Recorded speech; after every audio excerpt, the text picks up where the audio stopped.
フィギエモンです。クリスマスが近づいてきましたね。フィギュアスケートファンにとって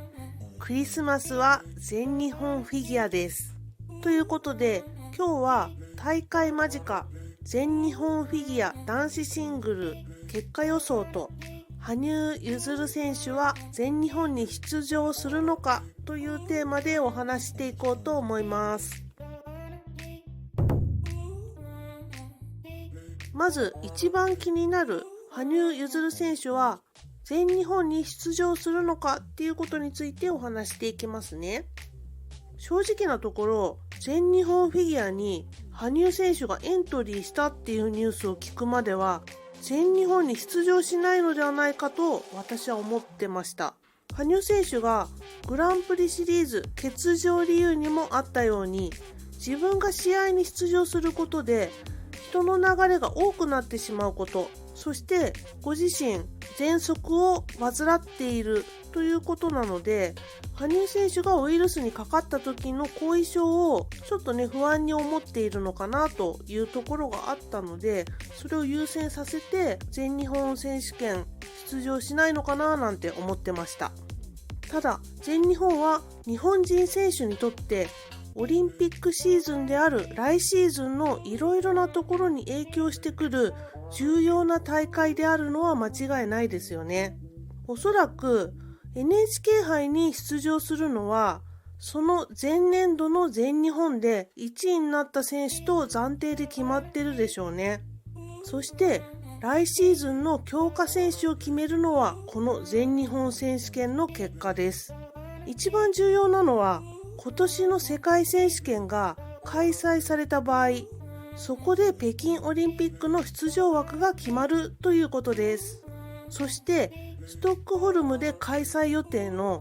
2021年世界選手権は男女ともに3枠で挑むことになります。ちなみにこの3枠っていうのは2020年世界選手権が中止になったためその時の枠がそのまま移行されたという形なんですよね。ちょっと結構前の枠取りの結果の枠なんで不平等感があるかなっていうところもあるんですけれども、その3枠のところに入るにはやはり全日本で上位3人に入る必要が出てきます。そしてその3人でオリンピックの枠取りをするというのが通常の流れなんですよね。世界選手権ではオリンピック出場3枠を確保するために上位2人の順位を足して13以下になる必要があります。今まで羽生選手は枠取りの貢献をしまくってきたわけですよね。羽生選手はもとより日本の選手はこの枠に対して非常に高い意識を持っています。数ヶ月前なんですけれども伊藤みどりさんのインスタライブを私たまたま見たんですよね。これすっごいゆるい感じで楽しい配信だったんですけれども、みどりさんの素顔が本当に知れるような内容でした。なんですけれども、急に枠取りという言葉が出てくると、みどりさんは急に昔ナショナルチームの一員だったっていうのを前面に出してくるような本当に責任感のある言葉が急に出てきたんですよね。これですごいなと思って驚いたんですけれども、多分大昔から枠取りについては有望選手に教育してきたんじゃないかななんてちょっと予想してます。で羽生選手の話に戻るんですけれども、羽生選手は自分でオリンピックの3枠の高い貢献をして自分がオリンピックを出場するっていうことを多分目標にしてるんじゃないかなと思うんですよね。だって羽生選手は人の取った枠で自分が出場するっていうのは許せない性格っていうのはなんとなくわかると思います。だから次のオリンピックに出場することを少しでも考えていたっていう場合は今回全日本に出場することにするのではないかなって思いました。それに2020年の全日本フィギュアの公式ページに羽生選手のページでお気に入りの1枚として都築章一郎さんとのツーショット写真を公開してましたよね。もう羽生選手の持ってる写真そのものなのでそれを公開してるっていうことは、出場予定なのはほぼ間違いないのかなっていう風なところはありますよね。この予想が当たっていたっていう場合は、羽生選手の新プロが見れるっていうことになるんですよね。本当に楽しみですよね。ここがもう本当に一番の楽しみです。すごいね、ワクワクしてきますよね。とりあえずはショートは新プロになるでしょうね。ジェフリー・バトルズさんが語ったところをね、実際に見たんですけれども、遠隔で振り付けを行ったっていう風に言ってましたから、どんな仕上がりになってるのか本当に楽しみです。衣装もね、どんなものになるんでしょうか。プログラムの曲がわからないので、どんな衣装っていうのも言えないんですけれども、ショートの場合ね、ブルー系の衣装が多いですよね。だからブルーが好きっていう羽生選手の好みも考えると、ショートかフリーどちらかはブルー系なんじゃないかなっていう感じはしますよね。あなたはどんな予想でしょうか。そしてフリーなんですけれども、多分こっちもね、シンプルになるんじゃないかなって私は思ってます。グランプリシリーズに欠場の表明をして、長い練習時間があった中でショートはシンプルにしているっていう風になると、フリーもね、シェイリン・ボーンさんに遠隔で振り付けお願いしてんじゃないかななんて思います。プログラムの方向性はどんな感じでいくのか、今はまだわからないんですけれども、先日ね、デイビッド・ウィルソンさんの明かしたお話の中で、2012-13年シーズンのプログラムでオペラ座の怪人を、2013年、2014年のシーズンでロミオとジュリエットを羽生選手自身がやりたいと希望していたっていうエピソードがありました。この話を聞いてね、羽生選手は思ったよりもプログラムでこの曲がやりたいっていうね、強い思いがある選手なんだなって思いました。羽生選手はフィギュアスケート界でいわゆるベタな曲っていうのが好きなタイプの選手なんじゃないかなっていうふうに思いました。だから今までね、誰も使ったことのない曲ではないのではないかなとも思いました。そう考えると、もしかしたらベタ中のベタなラフマニノフのピアノ協奏曲第2番っていうね、線も出てきましたよね。もうね、この線はないのかなって私思ってたんですけれども、羽生選手はね、俺のラフマニノフを見ろっていうね、そんな佐渡な羽生選手の声が聞こえてきそうです。それはそれでね、すごく見てみたい気がするので、ものすごいものになりそうですよね。やっぱりフィギュアスケートのベタな曲っていうのは、フィギュアスケートにマッチしている曲とも言えるので、それがね、王者になった羽生選手が完成されたプログラムとしてどういう風に演技するのかって考えると、これはこれでね、ものすごいものを感じます。本当のところはね、実際に見てのお楽しみっていうことで、本題であるね、仮に出場予定選手全員が全日本に出た場合の結果予想をしていこうと思います。NHK 杯でね、かなりの日本人選手が出場されていたので、ここで判断してみますと、鍵山優真選手が一つ頭出てるような印象です。特にね、ショートでは最後の大事なジャンプ、シングルアクセルになったんですけれども、これ0点ですよね。なのに 87.26 点を獲得しています。これ出る前に私予想してみたんですけれども、大体ね、あの感じだと98点ぐらいかなって思ったんですよ。で、アクセルが0点ということで、11点とかそれぐらい引いて87点ぐらいかなって予想したら、ほとんどその通りだったので、予想通りでしたよね。結構ね、この予想ハマるとね、私の予想なんですけれども、当たりまくるんですよ。ピョンチャンオリンピックの時もほとんど点数当てましたよね。なんか流れであるんですよね。この感じだとこれぐらい出るっていう、なんかオーラみたいなものも足したような得点。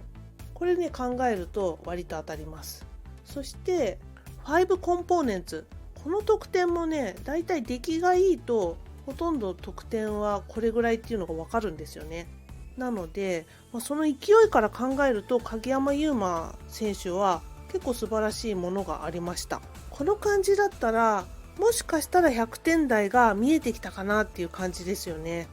そうなると羽生選手と宇野選手がもしミスをしたっていう場合、鍵山選手がショートで1位っていうのも可能性はなくはないなっていう感じです。一番気になるのは羽生選手と宇野選手、この2人が試合感がね現在のところはない状態で全日本に一発勝負で挑むことになるっていうことなんですよね。フィギュアスケートっていうのはやはり練習と試合ではかなり違うものなので、試合をしながら調整していくっていう競技です。だから羽生選手と宇野選手がうまく力を出してくれればいいなと思うんですよね。とはいえ2人はオリンピックメダリストなわけですから、それは力を出す術を知っていると思います。宇野選手の場合はピョンチャンオリンピックの頃よりもジャンプの精度がちょっとね落ちているのかなっていうところが気になるところです。なんとなくなんですけれども、宇野選手はノーミスするのはちょっと厳しいような感じがします。それはね試合感がないっていうのと最近の試合の感じからです。最近ねノーミスっていうのがほとんどなかったですよね。なのでここへ来て急にノーミスっていうのはきついんじゃないかなっていう予想なんですが、どうでしょうか。でね、選手はねだいたい直近の試合の流れの影響を受けて試合の結果が出てるって今までの観戦歴から思うんですよね。だから宇野選手は普通に考えると優勝は難しいんじゃないかなって思うんです。ただ3年連続優勝しているっていうことを思い出すと、もしかしたら宇野選手にとって12月下旬は運気がいいのかもしれません。そういう意味ではいい結果が残せるかもしれないですよね。急に運気って思った方もいらっしゃるとは思うんですけれども、フィギュアスケートって結構運気がね大事だと思うんですよね。ちょっとした心の乱れで順位が大幅に変わるのがフィギュアスケートなんですよね。それが面白さでもあり怖さなのは31年のフィギュア観戦歴で分かっています。羽生選手は運気という意味では残念ながら12月下旬はあんまり良くなさそうな雰囲気があります。全日本自体に出場できない年がたくさんありましたからね。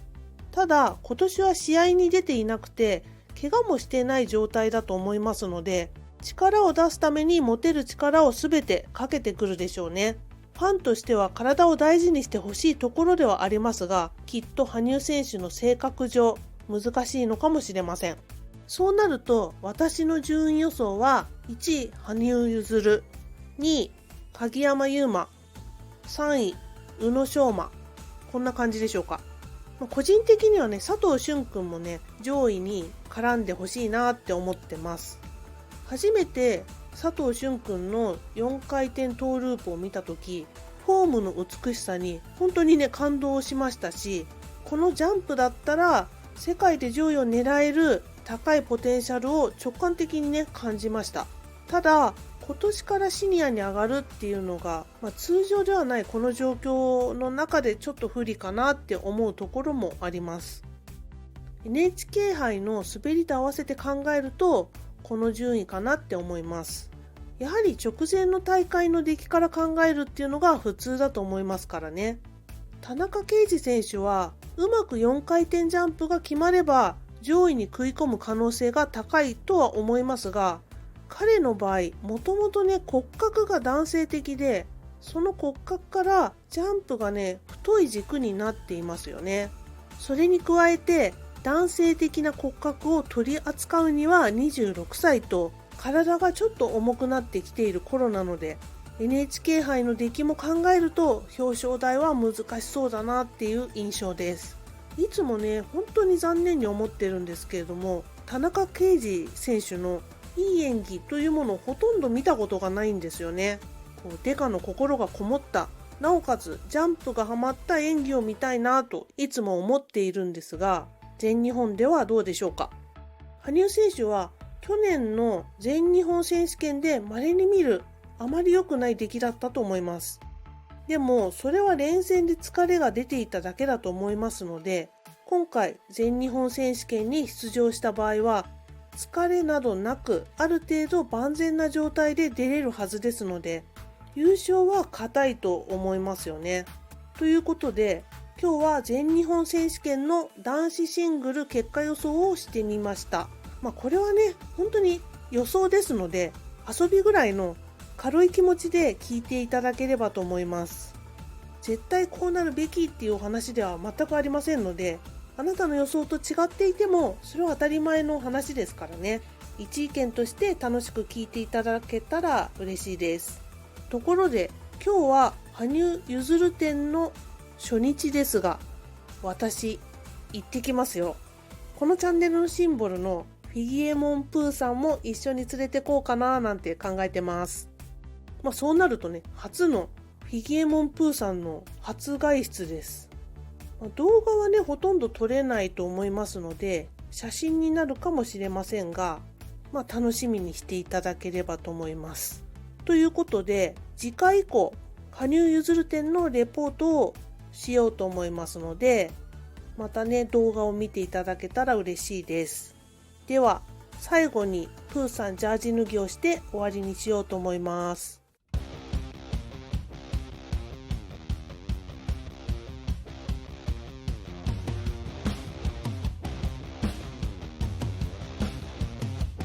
フィギエモンでした。さようなら。